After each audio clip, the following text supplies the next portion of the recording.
blague la plus simple possible. Voilà. C'est la question qui est compliquée. Voilà, ça c'est la question qui est plus compliquée. Il est certain qu'il faut toujours faire rire son auditoire quand on fait une conférence publique. C'est l'une des leçons qu'on apprend dès qu'on se lance dans la communication. Et je mets un point d'honneur à ce que sur une conférence d'une heure, traitant d'un sujet mathématique, l'auditoire rit au moins 2 ou 3 fois au cours de l'exposé. Ça fait partie des réflexes de base de la communication humaine.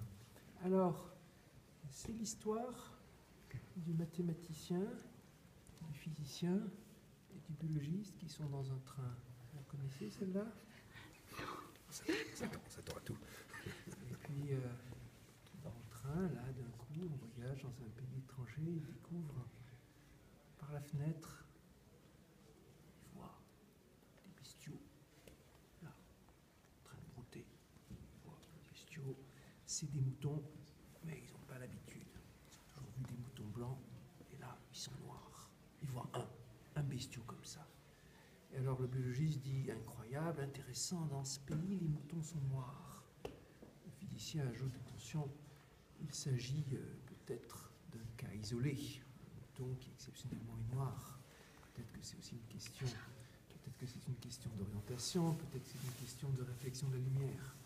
Le mathématicien, toujours rigoureux, sec et dur, dit à ses collègues, vous manquez de rigueur, mes amis. Tout ce que nous pouvons dire, c'est que dans ce pays, il existe au moins un mouton dont au moins une face est noire. Parce qu'évidemment, qui dit que l'autre face est noire aussi?